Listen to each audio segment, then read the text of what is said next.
ہوتا ہے،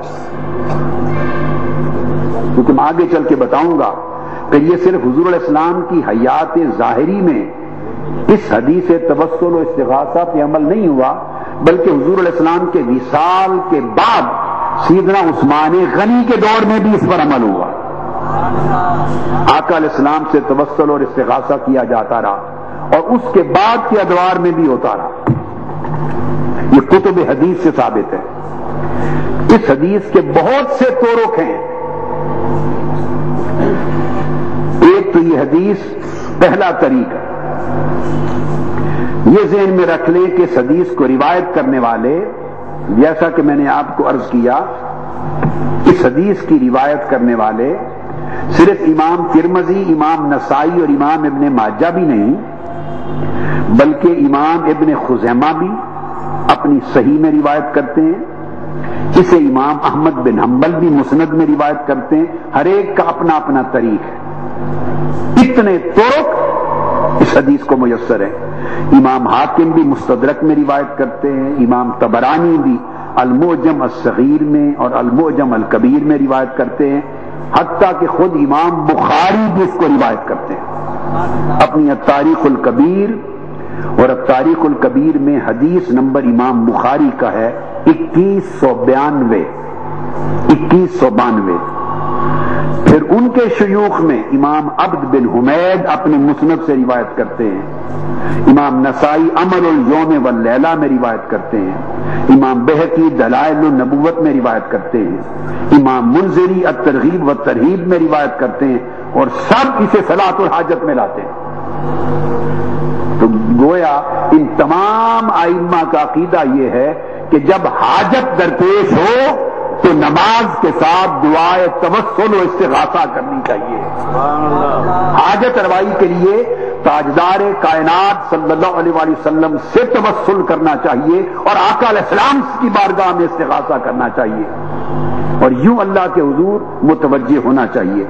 اور میں نے بیان کیا تھا کہ سب سے بڑھ کر یہ کہ اسے علامہ ابن تیمیہ نے بھی بیان کیا، مجموع الفتاوی جلد اول صفحہ 74 پر، اور اس کی تصدیق کی، اس کو حدیث صحیح کہا۔ ابن تیمیہ نے بھی اس کو رد نہیں کر سکے، اور امام حیثمی بھی مجموع الزوائد میں اس کو روایت کرتے ہیں۔ اور میں عرض کیا کہ علامہ ابن تیمیہ نے بھی اس کو بیان کیا، اس حدیث کو، کہ وہ شخص جب آقا علیہ السلام کی بارگاہ سے یہ حدیث توسل اور حدیث استغاثہ کا امر لے کے گیا، اس نے گھر جا کے وضو کر کے 2 رکعت نماز نفل پڑھتے ہوئے یہ دعا کی حضور کے وسیلہ اور استغاثہ سے، اور دعا کر کے واپس لوٹا، تو علامہ ابن تیمیہ وہ بیان کرتے ہیں کہ فرد اللہ علیہ بصرہ، حضور کا وسیلہ دے کر مصلی سے اٹھا نہیں تھا کہ اس کی بینائی لوٹ آئی تھی۔ اس کو امام حاکم نے تو روایت کیا ہی تھا اس بات کو، اور امام طبرانی نے بھی روایت کیا تھا اور کہا تھا کہ یہ حدیث اس حصے کے ساتھ کہ بینائی کی لوٹ آئی یہ صحیح ہے علی شرط بخاری، لیکن علامہ ابن تیمیہ نے بھی اس کی تائید کر دی۔ اب اس کے طرق اس حدیث کے آپ دیکھیے کتنے قوی ہیں، اتنے قوی طرق کے ساتھ جس حدیث کی صحت پر حدیث کے کسی امام نے اور جرح و تعدیل کے کسی متفنن ماہر نے اور کسی علامت الدہر نے پوری 1200 سال کی تاریخ میں کسی ایک نے جس حدیث کی صحت پر اعتراض تک نہیں کیا، اس کے بعد حضور علیہ السلام سے توسل کرنے اور آقا سے استغاثہ کرنے پر کیا اعتراض اور انکار کی گنجائش باقی رہ جاتی ہے؟ اس کے طریق میں عرض کر رہا تھا، اسے عمارہ بن خزیمہ نے روایت کیا عثمان بن حنیف کے طریق سے، یہ طریق امام ترمذی نے لیا، امام نسائی نے، ابن ماجہ نے، عبد بن حمید نے، امام بخاری نے، حاکم نے، طبرانی نے، ابن خزیمہ نے، ابن ابی حاتم نے اور بہقی نے، ان تمام ائمہ نے اس طریق کے ساتھ اس حدیث کو روایت کیا۔ پھر اس حدیث کا ایک اور طریق ہے، حماد اور شعبہ روایت کرتے ہیں ابو جعفر سے، اور ابو جعفر عمارہ سے، اور وہ عثمان بن حنیف سے، اور اس طریق کے ساتھ اس حدیث کو لائے ہیں امام ابن ابی حاتم اور دیگر محدثین، اور امام ابو زرع اس حدیث کو لائے ہیں اسی طریق سے۔ پھر ایک اور طریق ہے، شعبہ روایت کرتے ہیں ابو جعفر الختمی سے، اور وہ عمارہ بن خزیمہ سے، وہ عثمان بن حنیف سے۔ پھر ایک اور چوتھا طریق ہے، عثمان بن عمر کی روایت سے آئی ہے یہ حدیث، وہ روایت کرتے ہیں شعبہ سے اور کہتے ہیں حدثنا بھائی ابو سعید یحییٰ بن سعید القطان عن عثمان بن عمر، آگے حدیث آئی ہے۔ پھر شام روایت کرتے ہیں عن ابیہ عن ابی جعفر عن ابی امامہ بن سہل بن حنیف عن امہ عثمان بن حنیف عن النبی صلی اللہ علیہ وسلم، پانچواں طریق۔ اور ابو زرع کہتے ہیں کہ یہ حدیث شعبہ کے طریق سے بھی صحیح ہے۔ پھر اس کے بعد یونس بن عبد الاعلیٰ کے طریق سے حدیث آئی ہے، عن یزید بن وہب عن ابی سعید التمیمی، اور پھر مزید آگے عن روح بن القاسم عن ابی جعفر عن ابی امامہ بن سہل بن حنیف عن امہ عثمان بن حنیف عن النبی صلی اللہ علیہ وآلہ وسلم۔ پھر امام طبرانی کتاب الدعا میں محمد بن احمد بن الورا کے طریق سے لائے ہیں، اور وہ کہتے ہیں سمعت علی بن المدینی یقول روا شعبہ عن عمار وذکر الحدیث بسندہ۔ پھر امام علی المدینی روا ھذا الحدیث عن روح بن القاسم عن ابی جعفر الختمی عن ابی امامہ بن سہل عن عثمان بن حنیف۔ پھر ایک اور سند عن طریق ہشام عن ابی جعفر عن سہل بن حنیف۔ اس طرح حماد کے طریق سے، شعبہ کے طریق سے، اور دیگر الگ الگ طریق سے امام نسائی الگ لائے، امام بخاری الگ لائے تاریخ کبیر میں، ترمذی الگ لائے، امام احمد الگ طریق سے لائے، ابن ماجہ الگ طریق سے لائے، عبد بن حمید الگ طریق سے لائے۔ پھر اون بن عمارہ کے طریق سے الگ یہ حدیث آئی ہے، عن روح بن القاسم عن ابن المنکدر عن جابر، پھر ثم ذکر الحدیث۔ پھر امام طبرانی الگ سے لائے۔ خلاصہ یہ کہ ابھی اس وقت 9 الگ الگ طرق اور الگ الگ سندوں کے ساتھ الگ الگ ائمہ حدیث کی کتب کی میں نے آپ کے سامنے پیش کر دی۔ اس حدیث کی اتنی کثیر اسانید ہیں، اتنے طرق ہیں، اور اس کی صحت پر کل ائمہ حدیث کا اجماع ہے، کسی نے نقد و جرح نہیں کی۔ اور اتنی کثیر تعداد میں ائمہ حدیث نے اس حدیث کو صلاۃ الحاجہ اور صلاۃ الدعا کے بعد میں روایت کر کے اپنا مذہب ثابت کر دیا ہے۔ اب مزے کی بات یہ ہے کہ یہ تمام ائمہ جب اس حدیث کو صلاۃ الحاجہ کے تحت لا رہے ہیں تو یہ صحابہ کرام کا دور تو نہیں تھا، یہ بات بڑی عام ہے۔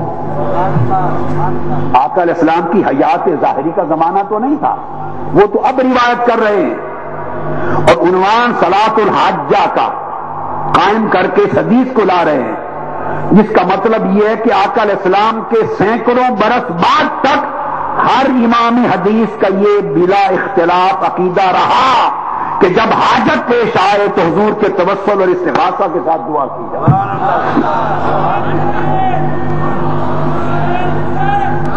اور پھر اس کو علامہ شوکانی نے اپنی کتاب تحفۃ الذاکرین میں بیان کیا۔ علامہ عبد الغنی انجاح الحاجہ میں، یعنی شاہ ولی اللہ محدث دہلوی کا خاندان، وہ اس کی شرح پوری تائید و تصریح کے ساتھ لا رہے ہیں۔ اور پھر علامہ شوکانی جو علامہ ابن تیمیہ کے مشرب و مسلک سے معروف ہیں، وہ اپنی کتاب تحفۃ الذاکرین میں پورا قول لائے ہیں، اور علامہ شوکانی کا پورا 1.5 صفحے پر مشتمل قول، اس کو سلفی اور اہل الحدیث مکتب فکر کے بہت بڑے نامور ہندوستان کے عالم علامہ محمد عبد الرحمان بن عبد الرحیم المبارک پوری ترمذی کی شرح تحفۃ الاحوزی میں وہ علامہ شوکانی کے پورے کلام کو نقل کرتے، جس کا مطلب یہ ہے کہ علامہ شوکانی تک اور شاہ ولی اللہ محدث دہلوی تک اور شاہ عبد الغنی محدث دہلوی تک، اور اس طرح علی ذی القیاس متقدمین سے لے کر متاخرین تک پوری 1200 سال کی جو تاریخ علم ہے، اس میں ائمہ حدیث اس حدیث توسل اور حدیث استغاثہ کے معنی پر، مفہوم پر، اس کے اطلاق اور استعمال پر اجماع رکھتے رہے۔ یہ آقا علیہ الصلوۃ والسلام کی یہ وہ حدیث جس سے معلوم ہوا کہ آقا علیہ السلام کی ذات اقدس سے توسل کرنے پر اختلاف کرنا اجماع امت کے خلاف ہے، سنت رسول کے خلاف ہے، 1200 سال کے ائمہ حدیث کے مذہب اور عقیدہ کے خلاف ہے۔ اب یہ بحث ختم ہو گئی کہ حضور کے وصال کے بعد توسل کرنا جائز ہے یا نہیں، یہ بحث نہ رہی، میں اس پر بھی آ رہا ہوں آگے، اس لیے کہ یہ پہلا واقعہ تو پیش آیا، پہلا واقعہ جو میں نے کوٹ کیا یہ تو پیش آیا آقا علیہ السلام کی حیات ظاہری میں کہ اس نے دعائے توسل اور دعائے استغاثہ کی اور پلٹ کر آقا علیہ السلام کی بارگاہ میں آیا۔ عثمان بن حنیف کہتے ہیں ہم ابھی آقا علیہ السلام کی بارگاہ میں حاضر ہی تھے، پلٹ کر آیا تو بینا ہو چکا تھا۔ اس کو امام احمد بن حنبل نے بھی روایت کی اور امام طبرانی نے بھی، مگر پھر سیدنا عثمان غنی رضی اللہ تعالیٰ عنہ کا دور آ گیا۔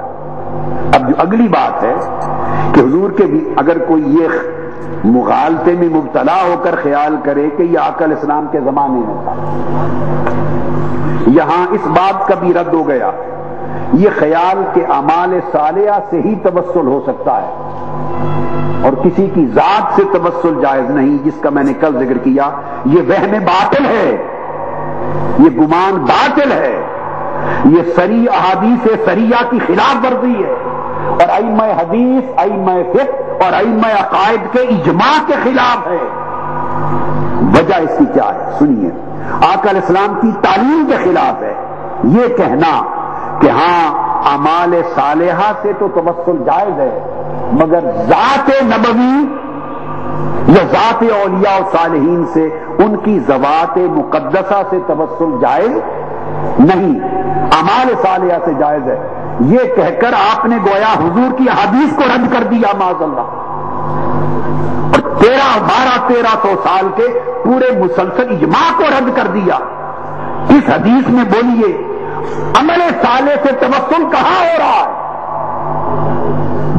اگر عمل صالح سے ہی توسل پر اکتفا کرنا ہوتا تو آقا علیہ السلام فقط یہ فرماتے کہ گھر جا، وضو کر، 2 نفل پڑھ اور 2 نفل پڑھ کے اپنی حاجت اللہ کے حضور پیش کر۔ اگر نماز سے توسل ہونا ہوتا، نماز سے، تو فقط 2 رکعت نفل پڑھ کے دعا کرنے اور اللہ کے حضور حاجت پیش کرنے پر اکتفا کیا جاتا۔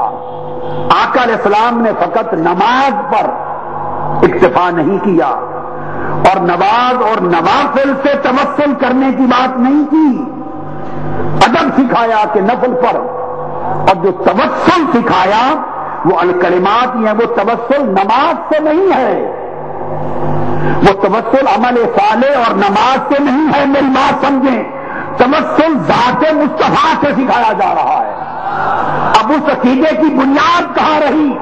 وہ خود حضور کی تعلیم کے خلاف ہو گیا وہ عقیدہ کہ ذات نبی سے توسل نہیں، صرف عمل صالح سے ہے۔ آقا علیہ السلام فرما رہے ہیں 2 نفل پڑھ کر ہاتھ اٹھا کر یوں دعا کرنا، اللہم انی اسألک واتوجہ الیک بنبیک سیدنا محمد، اور پھر کہنا یا محمد انی اتوجہ بک الی ربی فی قضاء حاجتی هذه، پھر توسل میری ذات سے کرنا۔ اب آپ پوری دعا میں آپ دیکھیے دعا کے کلمات میں نماز کا ذکر ہی نہیں ہے، دعا کے کلمات میں نماز سے توسل کرنے کا ذکر ہی نہیں ہے۔ وہ تو ادب سکھایا کہ نماز پڑھ کر یا ایھا الذین آمنوا استعینوا بالصبر والصلاۃ، نماز پڑھ کے یہ دعا کرنا، اور جب ہاتھ اٹھا کر دعا کرنا تو دعا میں کسی عمل صالح سے توسل کرنے کی بات نہیں تھی۔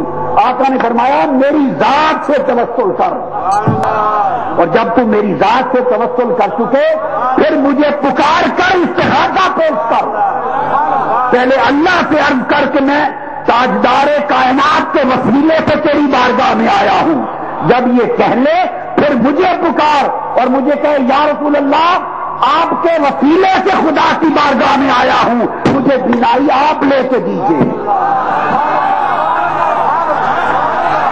یہ ہے حدیث کا کلمہ۔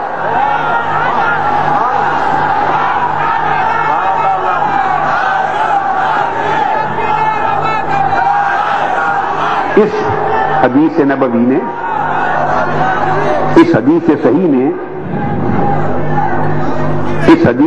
نے جس کی صحت پر مہر تصدیق علامہ ابن تیمیہ تک نے ثبت کر دی، اور 1300-1200 سال کی تاریخ علم الحدیث کے ہر امام حدیث نے اس کو صحیح کہا. اور یہ حدیث پھر خبر واحد نہیں ہے، یہ کثیر طرق کے ساتھ وارد ہوئی. 9 طرق میں نے ابھی پڑھ کے بتا دیا آپ کو. ہر صحیح نے صحیح کہا.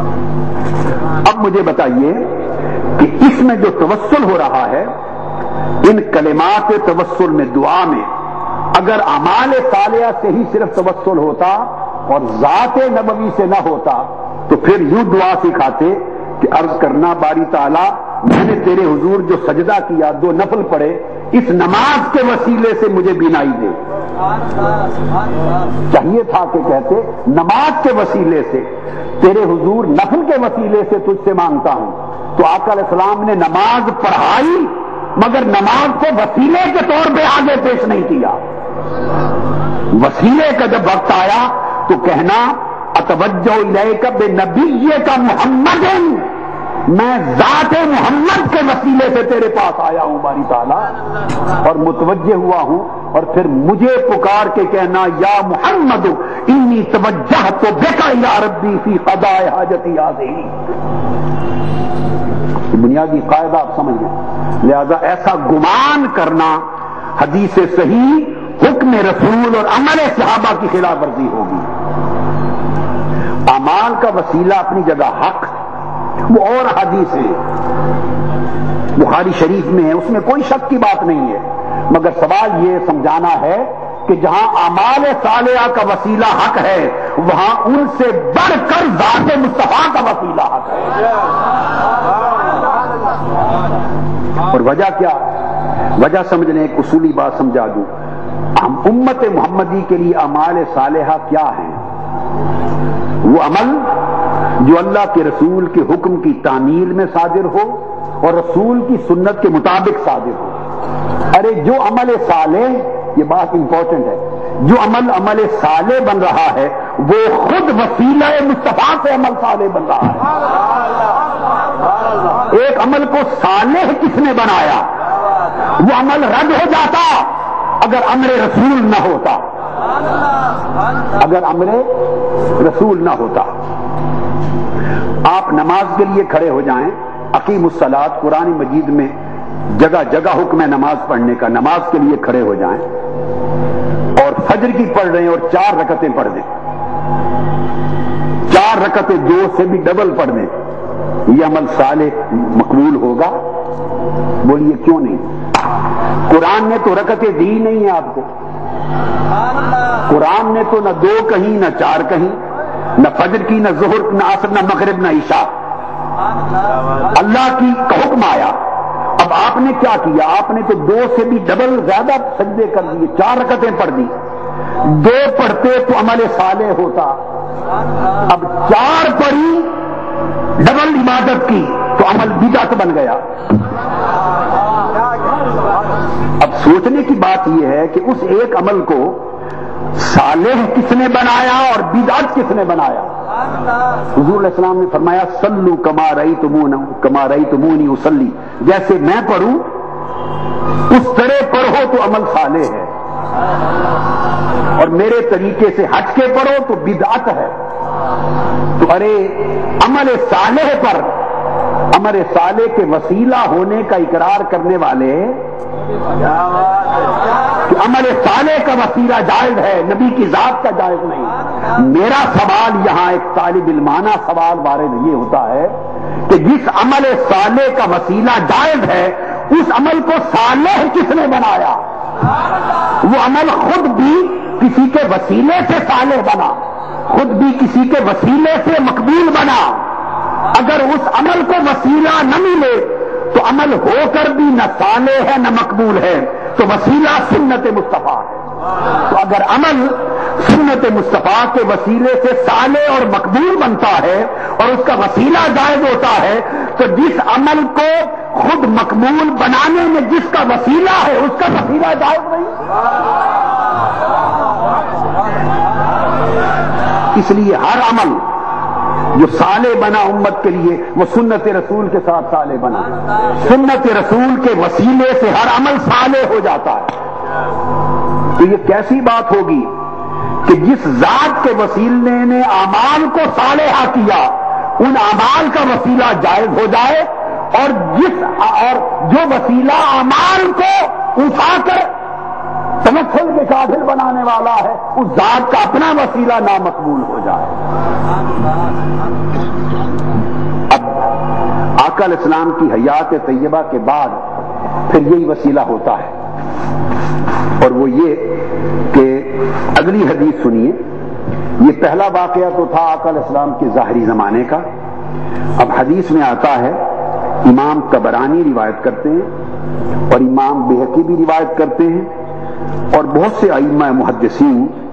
پہلے میں آپ کو تخریج دے دوں.